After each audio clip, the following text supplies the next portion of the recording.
Tonight I received a letter, one that chilled me to the bone. It speaks of a forest no one dares to name, a place where people vanish, where your deepest fears and desires come alive. The sender claims to have escaped twice, but something still follows him. This is his story, a tale of obsession, grief, and the darkness that whispers beneath the trees. This is Whispers of the Forest. Dear Mr. Kira, I don't know how to start this without sounding insane, but I need someone, anyone, to hear the truth. You don't know me, but I've watched your channel for a long time. I know you read stories people are too afraid to speak out loud. That's why I'm writing to you. There's a forest in the southern part of the Philippines. Locals call it Lasak, though no one uses its name anymore. Maps won't show it. GPS fails near it. People just forget. But once you've seen it, you never forget. I went there 2 years ago. I didn't believe the stories, not at first. Rumors about hikers vanishing, of entire search parties going in and never coming out.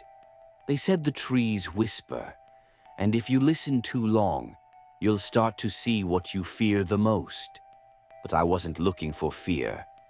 I was looking for her. My sister Mara disappeared in that forest 3 years ago. She was last seen near a mountain trail that leads into the trees. They never found her. No clothes, no body, nothing. Just her phone, screen cracked, battery dead, left on a mossy stone. Everyone told me to move on, but I couldn't. I kept dreaming of her, hearing her voice calling my name from deep in the woods, over and over. It was like she was still alive, trapped, waiting. So I packed my gear, lied to my friends, and traveled to the province alone. I told myself I was just going to look around, nothing reckless. But the truth is, I wanted to find her, or at least find out what happened. The forest, it doesn't look cursed. Not at first. It's strangely quiet, but beautiful in a way that makes you uneasy. The kind of silence that presses against your ears until your heartbeat sounds too loud. The trees are tall and twisted, their trunks blackened as if burned long ago. And there's a smell, not rot exactly, but sweet and metallic, like rusted sugar. I thought I saw people too, shadows moving behind trunks, a glimpse of hair, a bare foot stepping just behind a tree. But when I looked, no one. I kept going. Hours passed. I marked my trail, tied red strings on the branches. I had a compass. I thought I was being smart, but the forest doesn't work like that. When I turned back, the strings were gone. The trees looked wrong, shifted, like the entire forest had breathed and changed while I blinked. Then came the voices, whispers, familiar. I heard my mother calling me from behind, even though she died when I was 13. I heard my childhood dog barking somewhere in the distance. I heard Mara. Kuya. I ran toward her voice, deeper and deeper. I should have stopped, but I wanted to believe. And for a moment, I saw her, standing by a tree, pale, smiling. Mara? She didn't speak, just smiled wider. But something was wrong with her eyes. They were too black, too empty. And then I felt it. The forest was watching me. It wasn't just Mara. It wasn't even her. It was something else. Something old, something hungry. It shows you what you want, or what you fear. It reaches inside your memories and pulls out what will make you come closer. And when you do, you're already lost. I survived, but barely. I'll tell you more in the next letter, if I can write it in time. I don't think it's done with me yet. You won't believe me, Mr. Kira, but I went back. I don't know what possessed me. Maybe it was guilt, or maybe it was the forest itself still inside my head. But months after escaping, I found myself standing at the edge of those trees again. I told myself it was for closure. I needed to be sure. I needed to know that what I saw, what I felt, was real, and not just some fever dream born out of grief and desperation. But deep down, I knew that forest was alive, and it remembered me. The second time I entered, I brought more gear, stronger lights, GPS with backup batteries, a body camera, a knife, even a small vial of blessed oil a friend's grandmother gave me. None of it mattered. The moment I stepped beyond the tree line, the air changed, heavier, damp. And again that scent, sweet and metallic, like decaying flowers dipped in blood. At first, it was quiet, too quiet. No birds, no wind, just the sound of my boots crunching leaves, and my own breathing. But I knew better now. I didn't call out. I didn't follow voices. Still, it didn't take long before the forest started to move again.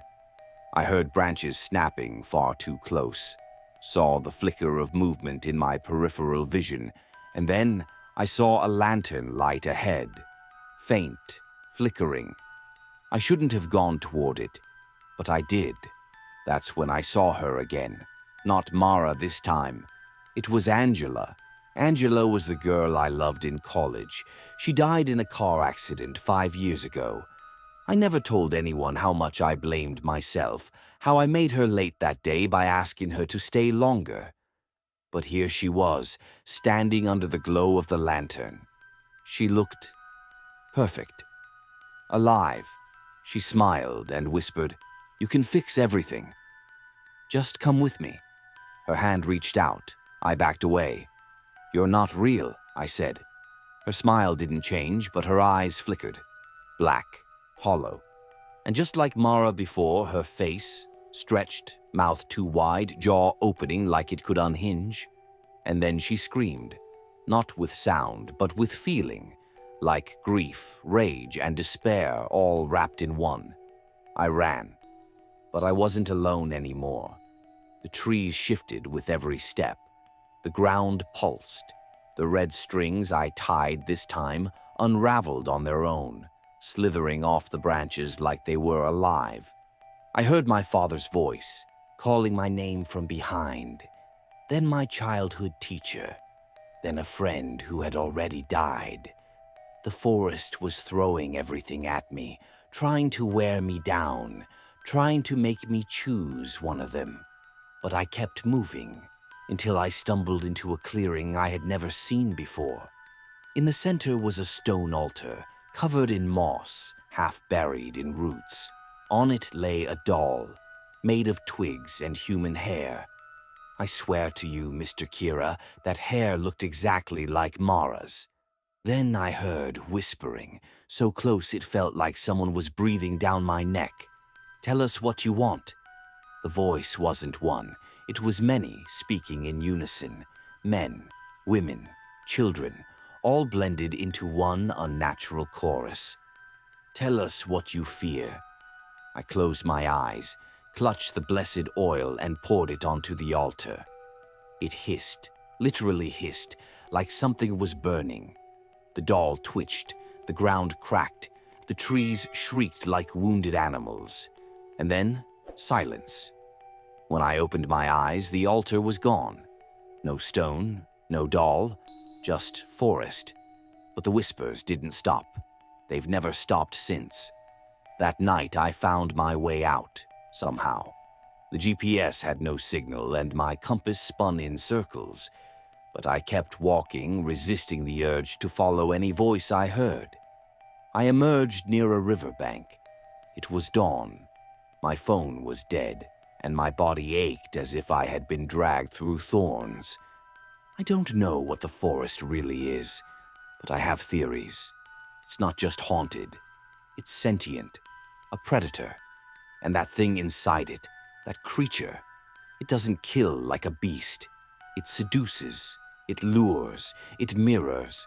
It becomes whatever you want the most or fear the most and uses that to break you. I think it needs people. It feeds on them, emotion, pain, desire.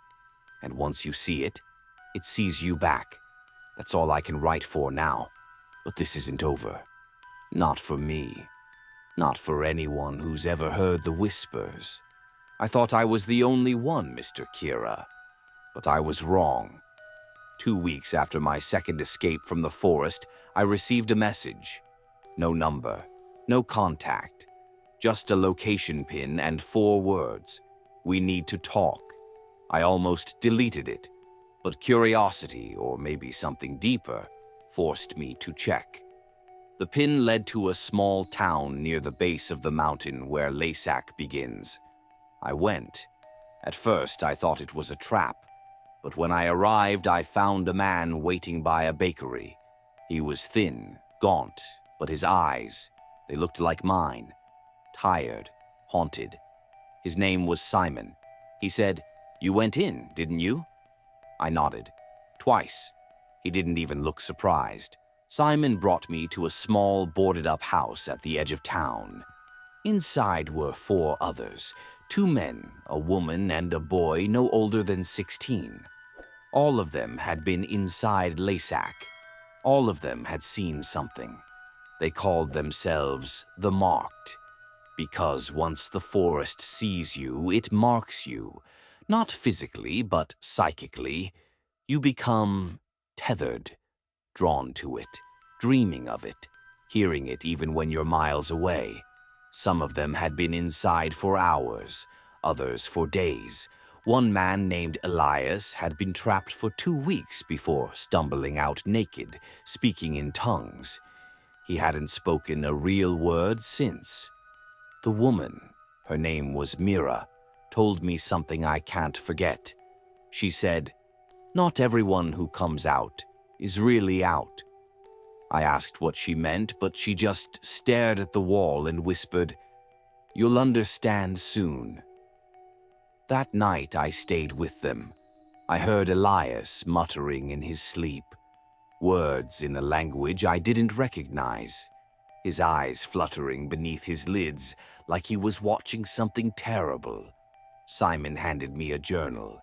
"Read this." It belonged to someone named Ari, a former university researcher who studied folklore. Ari had been documenting Laysac for years, trying to connect local legends with real disappearances. He was obsessed with the idea that Laysac wasn't just a haunted place, it was a threshold, a place where the barrier between thought and reality was weak. His last entry chilled me. It doesn't hunt you like a beast, it invites you like a lover. It doesn't kill your body, it consumes your identity. Some of us come back hollow. I asked what happened to Ari. Simon just said he came back and then disappeared again. But something else stayed. The next morning I woke up to find Mira gone. No note, no sign of a struggle, just an open door and a string of black feathers left on the floor where she slept. Simon didn't even look shocked. "It happens," he said. That's when it hit me. The forest doesn't let go. Not really. You can leave the trees, but part of you stays, and sometimes it pulls the rest of you back. Some of the marked vanish, some lose their minds, some begin to change. Simon told me of one man whose eyes turned completely white over several days. He stopped eating, stopped speaking. One night he walked into the river and never came out. Then he looked at me and asked, "Have you heard it calling again?" I lied and said no, but I had. Every night in my dreams I'm walking through fog, the same twisted trees, the same whispers. Sometimes I see Mara, sometimes Angela. Sometimes I see myself, watching me from the shadows. They're not real, but they feel real. And the worst part of me wants to go back, That's what the forest does. It makes you need it. Like an addiction. It wraps itself around your memories, your regrets, your guilt, and makes you think it's the only place you'll ever find answers. But it's a lie. A beautiful, terrible lie. I'm writing this now in case I disappear like Mira. In case I walk into the trees one night and don't come out again. Simon thinks there's a way to stop it, to break the connection. A kind of ritual, older than any church, buried in local legend. But it's dangerous, and it requires something none of us want to give. Sacrifice. We're preparing for it now. I don't know if I'll survive, but if I do, I'll write again. And if I don't, you'll know the forest got me. We thought we could outsmart the forest, but the forest doesn't play games, Mr. Kira. It plays for keeps. We prepared for the ritual at the edge of Lassak, just before the first roots began to twist from the soil. Simon said it had to be done at the boundary, where the forest's pull was strongest, but where it hadn't fully swallowed you yet. He called it the veil line. Elias, the silent one, hadn't spoken for days. But the night before, he suddenly sat up and whispered one word. Tonight. We took that as a sign. Simon explained the ritual came from an old belief, something almost forgotten. Long before the Spanish came, long before the Philippines was even called that, the locals had names for the thing in Lassak. They called it Ang Lumulunod, the drowner. Not because it used water, but because it dragged people down into themselves until they were nothing but a memory. To break its hold, we had to confront it. Each of us had to offer the one thing it used to control us, the memory, the desire, or the guilt that let it in. If we didn't, we'd stay marked forever. Or worse, become one of its voices. The ritual required a symbol, something tied to our weakness. Simon brought a wedding ring. His wife died in childbirth. He never forgave himself. The boy, Nico, brought a photo of his little brother, lost in the forest a year ago. Elias had nothing. He just stared at the trees as if waiting for something to call him. And me? I brought Mara's hair clip. It was all I had left of her. We stood in a circle. The air was cold, still. The moon looked distorted, like it was being seen through water. Simon began the chant, low, rhythmic, in a language I didn't understand. The wind shifted. The trees groaned. Then I felt it. The pull. A soft voice in my ear. You don't have to let her go. I closed my eyes. The hair clip in my hand began to warm, then burn. Suddenly I was standing in my childhood home. Mara was there, laughing, alive. Kuya, you came back. I almost dropped to my knees. It felt real. The smell of our old kitchen, the sound of our dog barking, Mom humming in the background, all of it, perfect. Then I looked into Mara's eyes and saw nothing. No reflection, no soul, just void. I screamed and hurled the hair clip into the fire at the center of the circle. The illusion shattered. The forest screamed. Branches whipped around us. The air turned red. I saw shadows moving, shifting. Faces of the people we lost, twisted in agony. Simon was chanting louder now. Nico was sobbing, holding the photo to his chest. Then came Elias. He stepped into the circle. Calm, silent. And then he smiled. Not the smile of someone who was free. The smile of something else. He was never one of us, Simon whispered. Elias's skin began to ripple. His eyes turned pitch black. And then he spoke, in all of our voices. Why do you run from what you love? The thing that wore Elias reached towards Simon, its hand stretched impossibly far, fingers turning into roots. Simon didn't hesitate. He pulled a blade from his coat and drove it straight into Elias's chest. The thing shrieked, like the forest itself was wounded. The wind howled, the fire burst, and then silence. When the smoke cleared, Elias was gone. Only ash remained. Simon collapsed, bleeding. He smiled at me, barely conscious. We did it, but something didn't feel right. The pull was still there. The whispers quieter, yes, but still present. I asked Nico, "Do you feel it?" He nodded, eyes wide. "It's not gone." And that's when I realized it never intended to leave. The ritual wasn't to banish it, it was to bind us deeper. Each offering, each memory burned, didn't free us, it fed it. Gave it pieces of who we were, and now it knew us better than ever. Simon is dying, Nico is broken, and me, I still dream of Mara every night. Only now she speaks. She says, "You're almost ready to stay." One chapter remains, one chance to end this. If you don't hear from me again, Mr. Kira, tell them, don't give it anything. Don't believe what it shows you, and whatever you do, don't answer when it calls. This will be my final letter, Mr. Kira, whether I return or not. I woke up today with blood on my palms and dirt under my fingernails. I don't remember going outside, but my boots were muddy. My backpack was packed. The forest is calling me.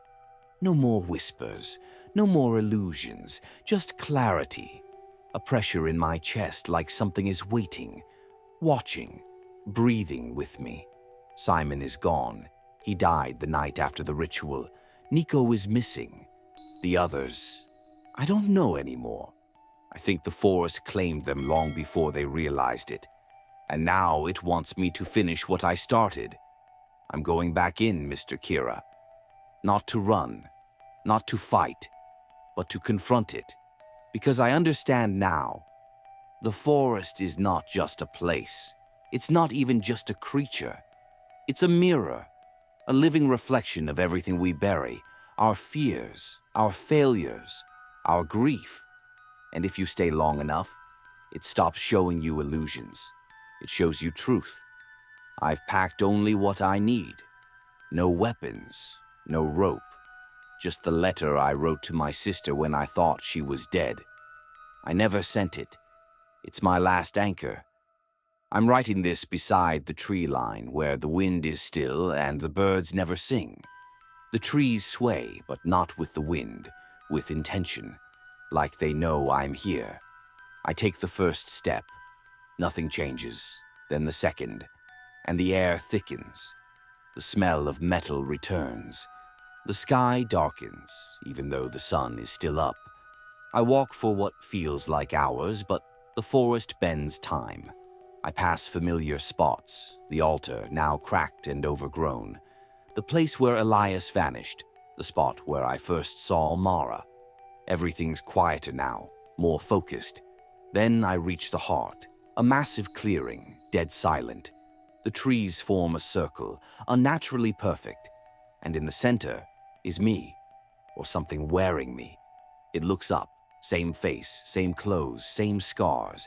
It smiles and says, "You finally understand." I ask it, "What are you?" It replies, "I am what you made me." The guilt, the longing, the failure. I am the voice you always believed in more than yourself. I want to run. I want to scream. But I stay, because I know now the only way out is through. I take the letter to Mara. I read it out loud. I apologize for not saving her. I tell her I love her, that I never stopped looking. The thing watches silently. Its smile falters. The forest groans. The trees bend inward, creaking like bones. And then it speaks one last time. "You're not ready to let go." I look at the thing. "No," I say, "but I will." And I throw the letter into the roots. The forest screams, not in pain, in rage. The wind howls, the ground shakes. The creature, myself, reaches for me, but its hand begins to crumble. I stand still. I don't run. I don't fear it, because it's not stronger than the truth. It vanishes, and for the first time, the forest is silent. No whispers, no illusions, just stillness. I walk, one foot after the other. I don't remember how I got out. I woke up by the riverbank again. Same place, same light, but this time I feel light. I'm not whole, I never will be, but I'm not haunted anymore. The mark is gone. I don't hear it at night. I don't see Mara in my dreams. I don't crave the forest like an addict. I remember it, but it no longer owns me. I survived. So if you're reading this, Mr. Kira, please tell them. We all carry forests inside us, but some places shouldn't be entered, and some voices should never be followed. Thank you for listening.